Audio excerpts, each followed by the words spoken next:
ये सब के सब ऐसे ला कलाम है, ऐसे ला कलाम है जैसे जैसे इसके खरीदे हुए इसके खरीदे हुए गुलाम है। ना बात करने ना की बात करने की लियाकत और ना जुबान। ना जुबान लाने की ताकत। हाय हाय, हाय हाय, कौमी आन पर मर कौमी आन पर मर जाने वाले, कुरान के बदले जान गंवाने वाले, जान के बदले जान गंवाने वाले, किस बेहयाई से, किस बेहयाई से क्षत्रिय कुल को दबा क्षत्रिय कुल को धब्बा लगा रहे हैं और शर्म के मारे और शर्म के मारे सर नीचा किए, सर नीचा किए, राजा जनक की गालियां खा रहे हैं। जनक की बदजुबानी जनक की बदजुबानी बहुत बढ़ती जा रही है। बहुत बढ़ती जा रही है। ये समझो कि कि मौत उसके सर पर मंडरा रही है। सूर्यवंशी तलवार सूर्यवंशी तलवार अब जरूर मैदान में आएगी और इस बदजुबानी का मजा चुकाएगी।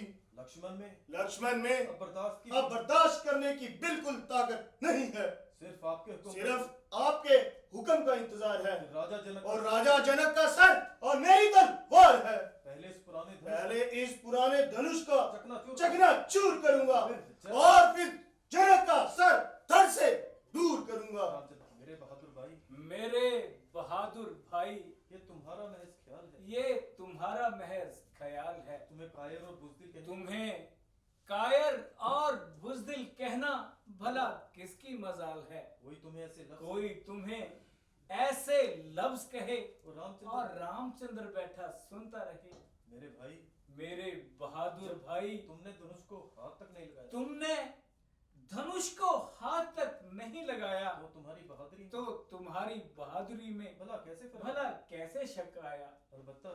अलबत्ता धनुष को जगह से नहीं हिला सके, जो इस धनुष को जगह से ना हिला सके वो इस गिनती में आ सकते हैं। और कायर और बुज़दिल कहला सकते हैं।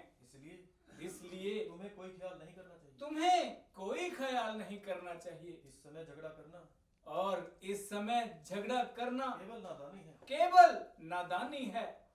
हम यहाँ अपनी मर्जी से नहीं आए। हम यहाँ अपनी मर्जी से नहीं आए हैं, बल्कि मुनि विश्वामित्र जी हमें अपने साथ लाए हैं। इससे इनकी भी बदनामी होगी। इससे इनकी भी बदनामी होगी। जैसा ये कहें हमें वही करना चाहिए, हमें वैसा ही करना चाहिए। चलो जी, फ्रेम आउट हो जी। चलो जी, विश्वामित्र जी, लक्ष्मण वाली जगह। मन ही मन में तमाम राजा अपना अपना जोर लगा चुके, किंतु कोई भी इस धनुष का चिल्ला ना चढ़ा पाया। यहाँ तक के इसको इसे जगह से भी ना हिला पाया। उधर जनक का गुस्सा दम ब दम दम बढ़ता जा रहा है। उधर लक्ष्मण को क्षत्रियपन का जोश चढ़ता जा रहा है।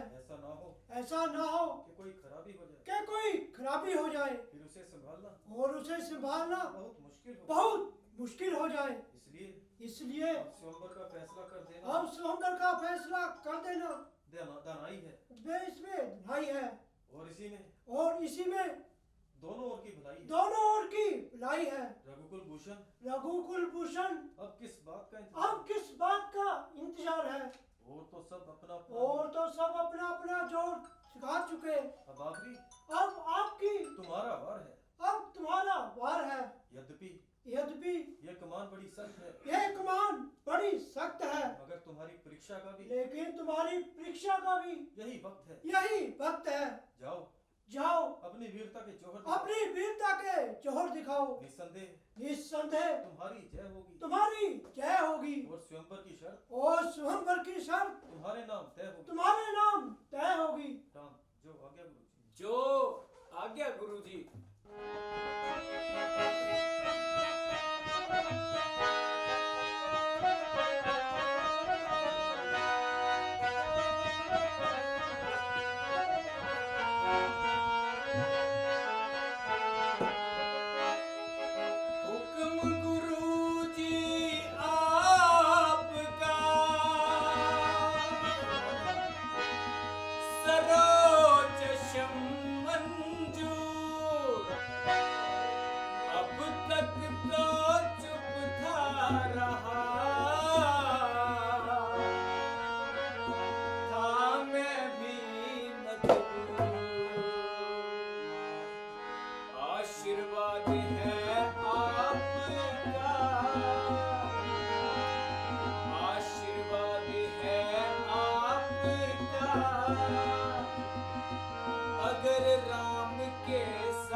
अभिमान है, जिसके वास्ते जिसके वास्ते राजा जनक को इतना अभिमान है, जिसको हाथ लगाते हर आदमी डरता है। देखिए देखिए इस धनुष का अब इस कमान पर चिल्ला चढ़ता है। और श्रीमती रामचंद्र की जय। गुरुजी, अब तो आपके मन की मुराद पूरी। अब तो आपके मन की मुराद पूरी हुई। गले लगाकर बेटा, हाँ बेटा, तुमने क्षत्रिय वंश की लाज रखी। तुमने क्षत्रिय वंश की लाज रख ली। चलो जी एंट्री दिखाओ।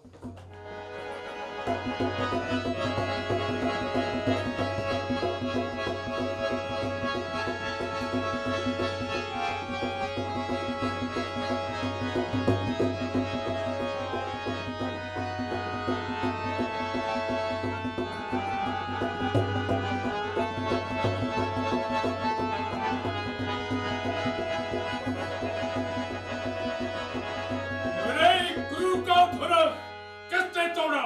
जल्दी जल्दी उसको मेरे सामने लाओ और ज्यादा और ज्यादा देर मत लगाओ, नहीं तो सब नहीं तो हर एक को जान से मारूंगा और मौत के घाट उतारूंगा।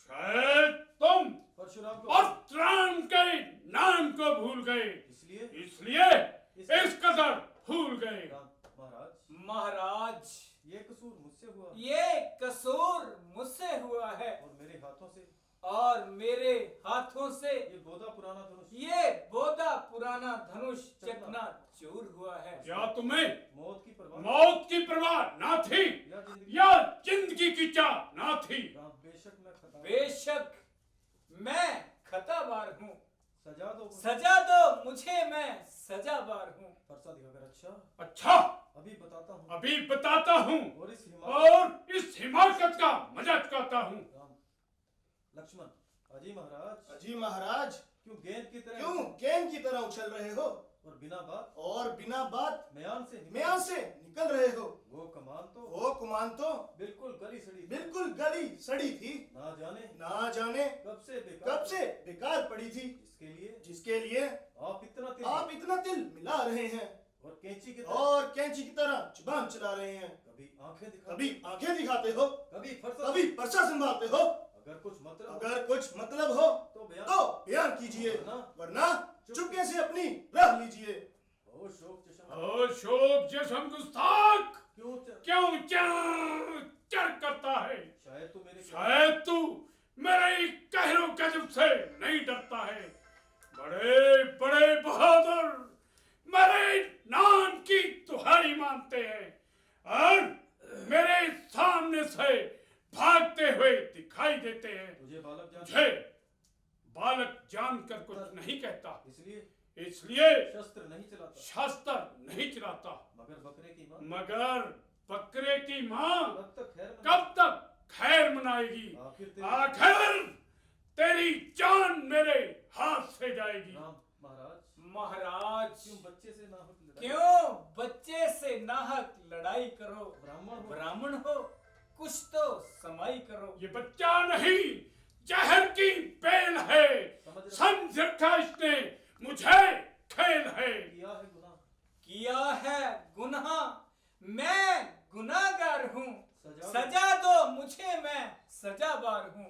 क्यों निकले पड़े हो मियां से?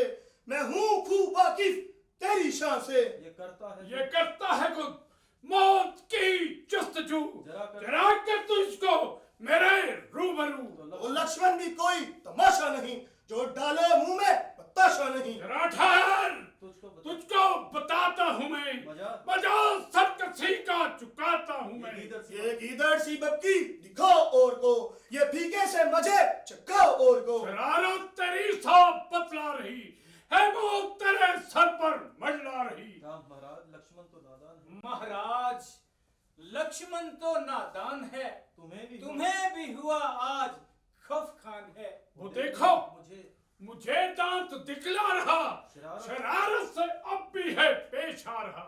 ये कहने से मेरे नरम हो गया, तुम्हें इस पे नाहक भरम हो गया। हो, इसी का नाम नरमी है। इसी का नाम नरमी है। वो मुझे बातों ही बातों में उड़ा उड़ा रहा है और मेरी नकलें कर करके मुझे और भी चिढ़ा रहा है। लक्ष्मण सामने से चला जा, सामने से चला जा, वरना कच्चे को चबा जाऊंगा।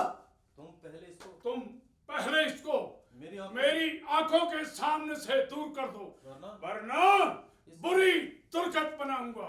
लक्ष्मण तुम अपनी आंखें बंद कर लो, मैं तुम्हें खुद ही नजर नहीं आऊंगा।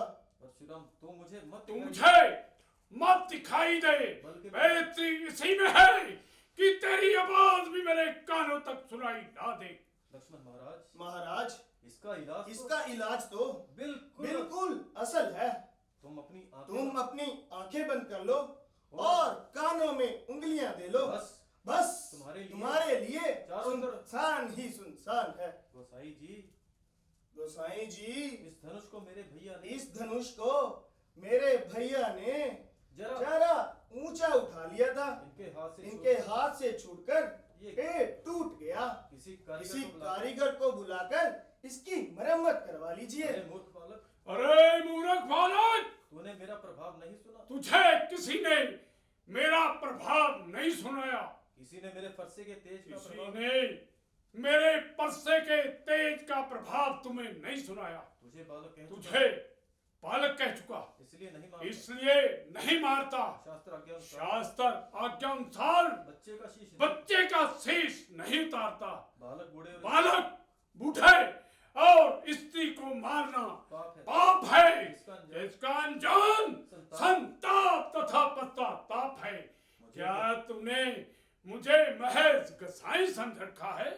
मेरा सिक्का तो केवल क्षत्रियों पर चलता है।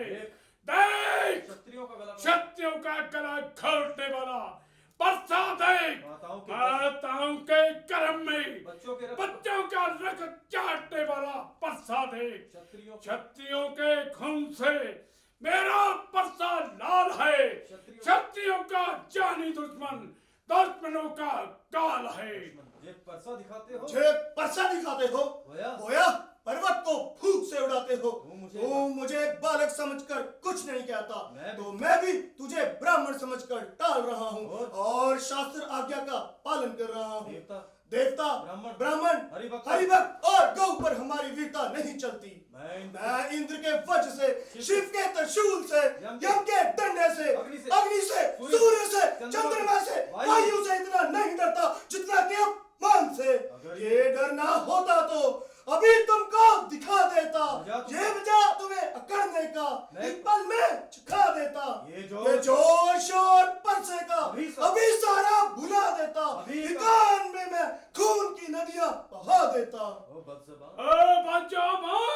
बेबाक शैतान, अभी देखता हूँ मैं तेरा तीरों कमान। महाराज, आप इसकी बातों पर मत जाइए और जरा गुस्से को जब्त फरमाइए। लक्ष्मण बस भाई साहब बस। बर्दाश्त की भी कोई हद है। लक्ष्मण के कान ऐसी बातें सुनने के आदि नहीं है। आपकी नरमी ने इसका इस कदर हौसला बढ़ा दिया। अब मुझे जरूर तलवार संभालनी पड़ेगी। और इसकी ये हाल इसके दिमाग से निकालनी पड़ेगी। परशुराम से आप बड़ी खुशी से अपने शस्त्र संभालें और अपने दिल के अरमान निकालें। अरे दूरा, मुजस्सम शरारत की मूरत, अब तू इतनी जुबान चलाने लगा। मेरी इज्जत और आबरू को खाक में तू मलाने लगा और मुझे तू कहकर बुलाने लगा। ये तो वही बात हुई ना, रंज की जब गुफ्तगू होने लगी, आपसे तुम और तुमसे तू होने लगी। खबरदार, होशियार हो जा और मरने के लिए तैयार हो जा। अब तेरे मरने में बिल्कुल कलाम नहीं। अगर एक ही बार में तेरी हड्डियां सुरमा ना बना दूं तो मेरा नाम परशुराम नहीं। नहीं। राम से देखो, देखो ये बालक मरणहार है, ये बालक मरणहार है, मुझे दोष मत देना, मुझे दोष मत देना। ये खुद ही मौत का तलबगार है। पहले भी इसी क्रोध में आकर मैंने पृथ्वी 21 बार नक्षत्र की है, अब 22वीं बार परसा उठाने की मुझे इस मूर्ख ने छह दी है। अब निशान तक न होगी, क्षत्रियों के नाम की इब्तिदा होगी मेरे परसे से कत्ले आम की। महाराज क्षमा कीजिए, क्षमा कीजिए। दूध के मुख वाले बालक की बातों दूध के मुख वाले बालक की बातों पर मत जाइए, ये बेकसूर है, ये बिल्कुल बेकसूर है। इसलिए महाराज इसे माफ कीजिए, इसे माफ कीजिए। ये कसूर मुझसे हुआ है, ये कसूर मुझसे हुआ है, अपराध मेरा है, अपराध मेरा है, सजा मुझे दीजिए, सजा मुझे दीजिए। परशुराम पहले इसको मेरी आंखों के सामने से दूर कर दो और यहाँ से कपूर कर दो। लक्ष्मण, इसका इलाज तो मैं आपको पहले ही बता वो चुका देखो फिर बोलता है, जहरी सांप की तरह अंदर ही अंदर विष घोलता है। अरे कमबख्त, तेरे सर में ये क्या हवा समाई है? मालूम होता है तेरी मौत ही तुझे यहाँ खींच कर रही है। बड़े बड़े बहादुर मेरी बहादुरी का सिक्का मानते हैं और मेरी ताकत को अच्छी तरह से जानते हैं। बहुत से क्षत्रिय वीर मेरे हाथों से मृत्यु के घाट उतारे गए। जो भी मेरे सामने आया हर के जिंदा ना जाने पाया। जब बड़े बड़े शूरवीर मेरे मुकाबला की ताब ना ला सके और मेरे सामने गर्दन तक ना हिला सके, तो भला तेरे जैसे मामूली छोकरों की तो औकात ही क्या है? अभी जरा सा परसा हिला दूं तो तेरे जैसे लाखों को मृत्यु की गोद में सुला दूं। मगर तेरा कुछ कसूर नहीं, इसमें तेरा कोई कसूर नहीं है, इसलिए तेरी जान लेना मुझे तेरी जान लेना मंजूर नहीं है। महाराज अब ये हरगिज ना बोले, अब ये हरगिज ना बोलेगा। कहिए क्या क्या है? मेरे लिए क्या आज्ञा है? परशुराम, तूने मेरे नाम पर अपना नाम राम क्यों रखा है? नकली राम बनकर तूने अब तक दुनिया को धोखा दिया है। या तो युद्ध करके मेरा संताप कर, या राम कहाना छोड़ दो, या धनुषधारी होने का सबूत दो, या धनुष उठाना छोड़ दो। महाराज, आप ये क्या आप ये क्या फरमा फरमा रहे रहे हैं? मैं महाराज ब्राह्मण से युद्ध करूं? ये आपका भ्रम है, ये आपका भ्रम है। ब्राह्मण और गौ की सेवा करना, ब्राह्मण और गौ की सेवा करना यही मेरा जन्म है। और मुझ में तो केवल वीरता का गुण है, एक वीरता का गुण है। आप तो गुणों के भंडार हैं। मैं मुक्ति की तलाश करता हूं। मैं मुक्ति की तलाश करता हूँ। आप जीवन मुक्त हैं। तपस्वी आप हैं, तपस्वी आप हैं, संतोषी आप हैं, सहनशील आप हैं, दानी, ज्ञानी, दयालु और जितेंद्रिय आप हैं। फिर मेरा और आपका क्या मुकाबला? मेरा नाम राम और आप परशुराम हैं।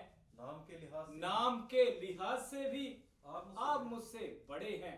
परशुराम, आपकी बातों से मालूम होता है कि आप मायाधारी राम नहीं हैं, बल्कि सच्चे और सुच्चे धनुषधारी राम हैं। आप कृपा करके इस कमान पर चिल्ला चढ़ाकर मेरा इत्मीनान कीजिए।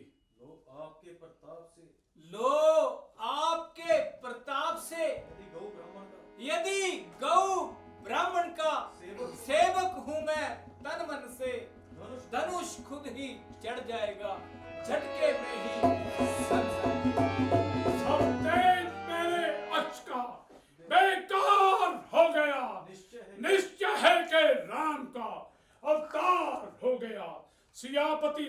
रामचंद्र की जय श्री राम। हम आपको बताना चाहेंगे कि हमारी रामलीला श्री रामलीला ड्रामेटिक क्लब खरड़ की ओर से 24 सितंबर से शुरू हो रही है। अब की बार थोड़े चेंजेस ये हैं कि जो पिछली बार हमने जहाँ पे रामलीला खेली थी वहाँ कुछ कारण से अब की बार हमें वहाँ परमिशन नहीं मिली है। तो जहाँ हमारी रामलीला शुरू से चलती आ रही थी थाने के सामने, अब की बार हमारी रामलीला वहाँ से मंचन होगी। तो सभी शहर निवासियों को, खरड़ वासियों को ये अनुरोध है कि कृपया 24 सितंबर से रामलीला का मंचन शुरू होने जा रहा है। कृपया ज़्यादा से ज़्यादा तादाद में पहुंचकर हमारा और हमारे कलाकारों का मान बढ़ाइएगा। धन्यवाद। जय श्री राम।